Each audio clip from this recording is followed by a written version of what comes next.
নমস্কার বন্ধুরা, মেঘার সাথে বাঙালিয়ানার আরও একটি নতুন পর্বে আপনাদের সবাইকে স্বাগত। আশা করি আপনারা সবাই খুব ভালো আছেন এবং সুস্থ আছেন। আমরাও সকলে খুব ভালো আছি। আজ আপনাদের সঙ্গে একটা ওয়েট ম্যানেজমেন্ট লাঞ্চ থালির আইডিয়া শেয়ার করব, সাথে রেসিপিগুলোও থাকবে। ওজন কমিয়ে নেওয়ার পর সেটাকে মেনটেন করাটাও কিন্তু ভীষণ ইম্পর্টেন্ট, তা না হলে আবার ওজন বেড়ে যাবে। তো এই রকম সময় আমি কি কি খাই, মানে আমার লাঞ্চ থালিতে কীরকম খাবার দাবার থাকে, সেগুলোই আজকে আপনাদের সঙ্গে শেয়ার করব। আর সাথে থাকছে সকালে তাড়াহুড়োতে একদম ম্যারাথন দৌড়ের মতন দৌড়ে দৌড়ে করে ফেলা কিছু রান্নাবান্নার রেসিপি। তো যেহেতু লাঞ্চ থালি রেডি করছি, একটা মাছের প্রিপারেশন তো তাতে অবশ্যই থাকতে হবে, তাই সবার আগে মাছের প্রিপারেশনটাই করে ফেলবো। তো মাছটা আগে ভাজতে বসিয়ে দিলাম। কড়াইতে সর্ষের তেল ভালো করে গরম করে নিয়ে নুন হলুদ মাখিয়ে রাখা মাছের পিসগুলো কড়াইতে দিয়ে দিলাম। আজকে আমি আর মাছ রান্না করছি। রান্নার জোগাড়ও কিন্তু রান্নার সাথে সাথেই চলছে। যেমন মাছটা ভাজতে ভাজতে আমি পেঁয়াজগুলো কেটে রেডি করে নিয়েছি। তো এতক্ষণে মাছের একটা সাইড ভাজা হয়ে গেছে, তো এগুলোকে আমি উল্টে দিচ্ছি, আর একটা সাইড ভাজা হতে থাকুক। আর এদিকে আমি পাশের বার্নারে আরও একটা কড়াই বসিয়েছি আরও একটা রান্না করার জন্য। এদিকে হবে কুমড়ো ভর্তা। তো কড়াই গরম করে এটাতেও অল্প করে তেল দিয়ে দিয়েছি আমি। তারপর কয়েকটা শুকনো লঙ্কা ভেজে নিচ্ছি। শুকনো লঙ্কাগুলো কিন্তু মাঝখান থেকে একটু করে ফাটিয়ে দিয়েছি, তা না হলে শুকনো লঙ্কা ভাজতে গেলে কিন্তু অনেক সময় সেটা ফাটতে থাকে। তো লঙ্কাগুলো একটু ডার্ক করেই ভাজতে হবে, মানে একটু পোড়া পোড়া করে ভাজতে হবে, তাহলে কিন্তু শুকনো লঙ্কার ফ্লেভারটা খুব ভালো আসবে এই কুমড়ো ভর্তাতে। তো লঙ্কাগুলো ভেজে আমি তুলে নিলাম। এবার এই বাকি তেলের মধ্যেই হাফ টিস্পুন মতো জিরে দিয়ে জিরেগুলোকেও ভালো করে ভেজে তুলে নিচ্ছি। মানে জিরে দেওয়ার সঙ্গে সঙ্গেই ভালো মতো ভাজা হয়ে গেছে, যেহেতু তেলটা খুব গরম ছিল। তো এগুলোকে আমি তুলে নিচ্ছি। আপনারা চাইলে ছোট চা ছাঁকনির মধ্যে জিরেটা দিয়ে জিরেটা ভেজে নিতে পারেন, তাহলে তুলতে সুবিধা হবে, ছড়িয়ে যাবে না। তো যাই হোক, এরপর দিয়ে দিচ্ছি 5 কোয়া মতো রসুন। একটু বড় কোয়া নিয়েছি রসুনের। তো রসুনগুলোকেও ভালো করে ভেজে নিতে হবে। আর রসুনগুলো ভাজতে ভাজতে যাতে নরম হয়ে যায় সেরকমভাবে একটু সময় নিয়ে ভাজতে হবে। তো রসুনটা কিছুটা ভাজা হয়ে যাওয়ার পর এর মধ্যে আমি পেঁয়াজ কুচিটা দিয়ে দেবো, তাহলে দুটো একসাথে ভাজাও হয়ে যাবে এবং রসুনটা নরমও হয়ে যাবে। পেঁয়াজ এখানে আমি একটা মাঝারি সাইজের ব্যবহার করেছি। তো পেঁয়াজ কুচিটা দেওয়ার পর এটাকেও একটু নাড়াচাড়া করে নেব, নিয়ে রসুনের সাথে ভালো করে এটাকেও ভেজে নেব। তো এদিকে পেঁয়াজ রসুনটা ভাজা হতে থাক, ওদিকে দেখি মাছের পিসগুলো ভাজা হলো কিনা আর এক পিঠ থেকে। যেহেতু রান্নাবান্নাগুলো মোটামুটি সব একসাথেই করেছি, সেই কারণে এইভাবেই আপনাদের সঙ্গেও শেয়ার করছি। আশা করি বুঝতে আপনাদের খুব একটা অসুবিধা হবে না। তো মাছগুলো আমি আবারও একবার উল্টে দিয়েছি। মনে হচ্ছিল অপর পিঠটা আরেকটু ভাজা হওয়া দরকার, সেই জন্য একবার উল্টে দিয়ে আরও কিছুক্ষণ রেখে দিলাম। আর এই সময়ে ভেজে রাখা শুকনো লঙ্কাগুলো হাত দিয়ে এভাবে একটু গুঁড়িয়ে নিচ্ছি। ভাজা লঙ্কাগুলো ঠান্ডা হওয়ার পর একটু নরম হয়ে যেতে পারে, সেই জন্য পুরোপুরি ঠান্ডা হওয়ার আগেই ওগুলোকে একটু গুঁড়ো করে নিলাম। আর এদিকে দেখুন এতক্ষণে পেঁয়াজ রসুনটাও ভালো মতো ভাজা হয়ে গেছে। তো এবার এগুলোকেও তুলে নিচ্ছি আমি। এবার এই বাকি যেটুকু তেল কড়াইতে আছে এর মধ্যেই কুমড়োটা ভেজে নেব। কুমড়োটাকেও একটু ওই রোস্ট টাইপের করে নিতে হবে, মানে একেবারে ছাকা তেলে ভাজা নয়, এরকম অল্প তেল দিয়ে কুমড়োটাকে রোস্ট টাইপের করে নিতে হবে। চাইলে এই কুমড়োগুলোকে কিন্তু একটু নুন এবং তেল মাখিয়ে বেক করেও এই কুমড়ো ভর্তা বানানো যেতে পারে, তারও স্বাদ খুব ভালো হয়। তো কুমড়োর টুকরোগুলোকে আমি কড়াইতে এভাবে একটু ছড়িয়ে দিলাম, যাতে প্রত্যেকটা টুকরো ভালো মতো ভাজা হতে পারে।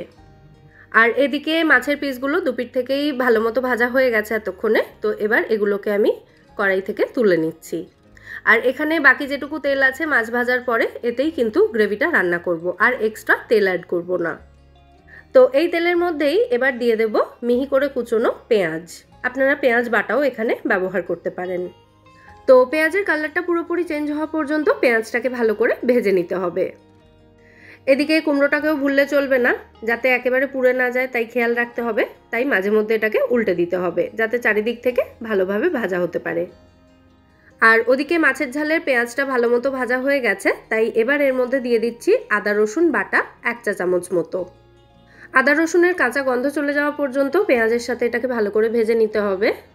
তারপর এর মধ্যে দিয়ে দিতে হবে টমেটো কাঁচা লঙ্কা বাটা। একটা বড় সাইজের টমেটো এবং 4টে মতো কাঁচা লঙ্কা আমি এখানে বেটে নিয়েছি। আপনারা ঝালটা যে যা স্বাদ অনুযায়ী দেবেন।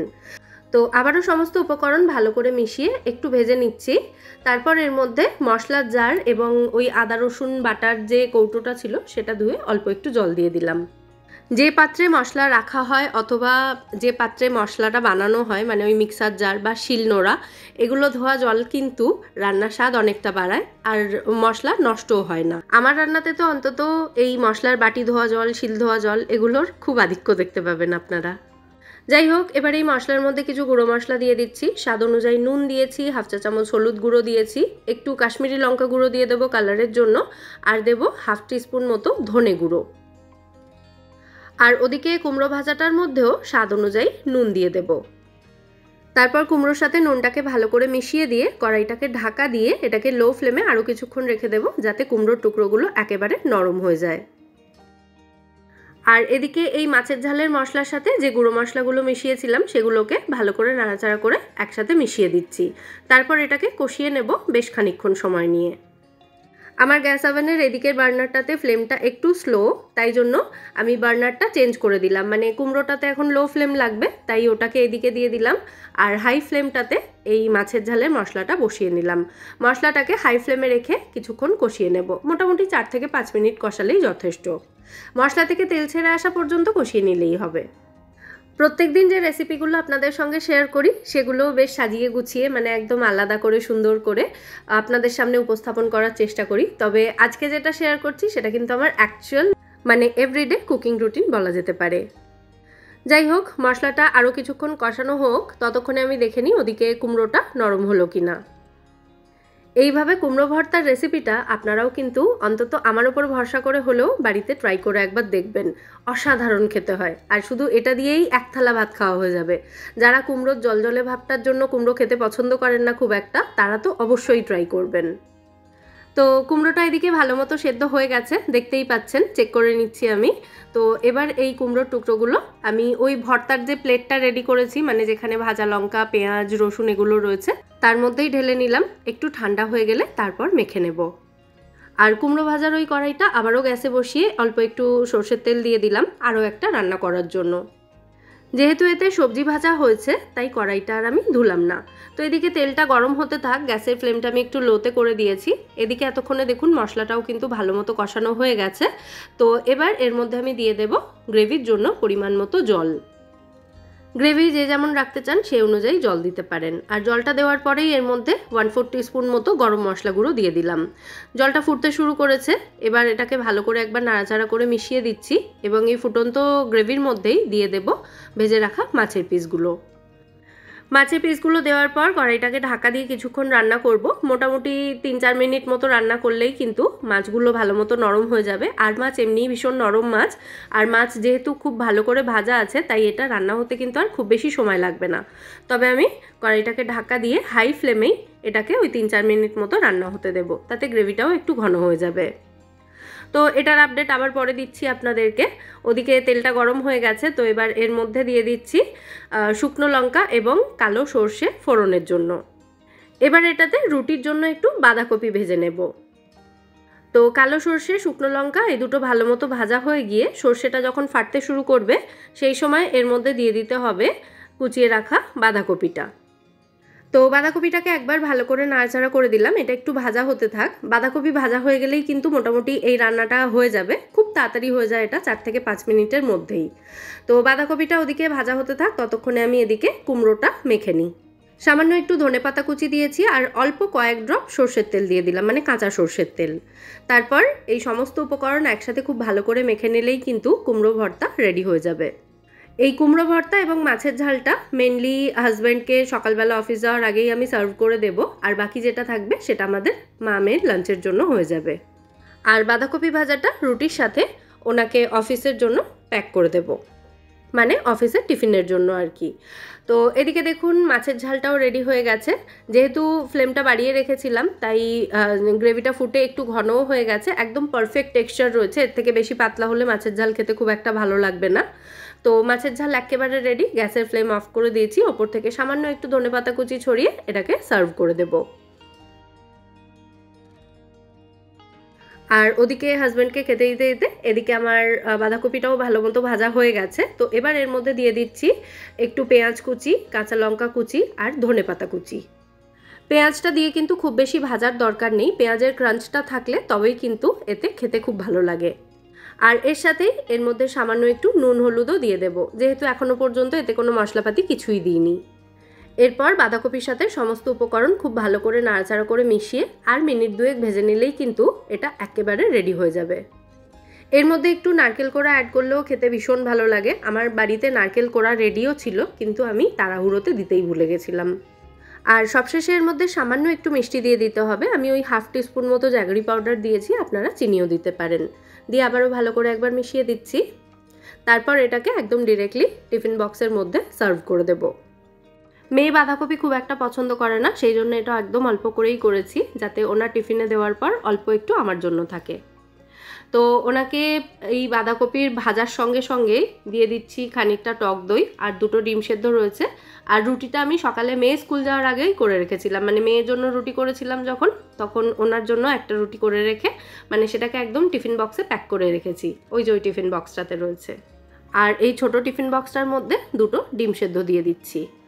ডিম সিদ্ধগুলো অর্ধেক করে কেটে ওপর থেকে একটু গোলমরিচ গুঁড়ো ছড়িয়ে দিলাম। বিট নুনটা এখন ছড়িয়ে দিলাম না, বিট নুন আমি দিয়ে দিয়েছি, ওটা খাওয়ার সময় ও ছড়িয়ে নেবে।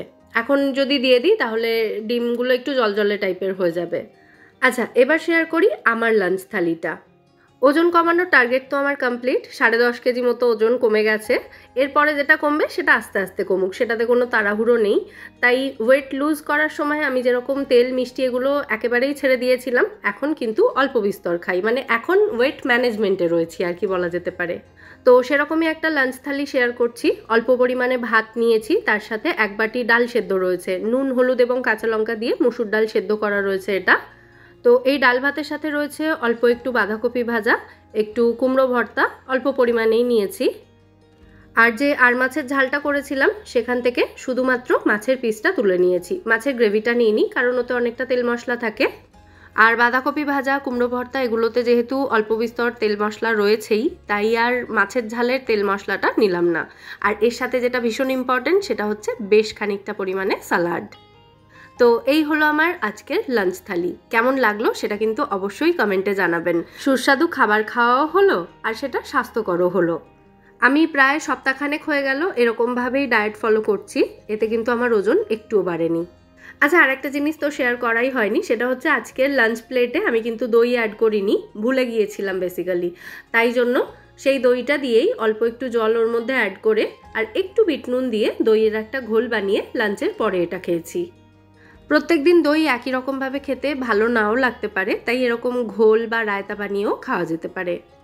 তবে যাই খান না কেন সেটা কিন্তু অবশ্যই পরিমিত পরিমাণে হতে হবে, মানে হেলদি খাবারও যদি প্রচুর পরিমাণে খেয়ে ফেলেন তাহলেও কিন্তু ওজন এমনিই বেড়ে যাবে। তাই খাবারের পরিমাণটা একটু বুঝে খেতে হবে। ব্যাস, অনেক জ্ঞান দিয়ে ফেলেছি, আজকের জন্য এতটাই যথেষ্ট। জ্ঞানগুলো যদি ভালো লেগে থাকে ভিডিওটাকে বরাবরের মতো একটা লাইক এবং শেয়ার করে দেবেন। তাহলে আজকের মতো এখানেই বিদায় নিচ্ছি, আবার দেখা হবে পরের পর্বে। সবাই সুস্থ থাকবেন, ভালো থাকবেন এবং সবাইকে খুব ভালো রাখবেন। নমস্কার।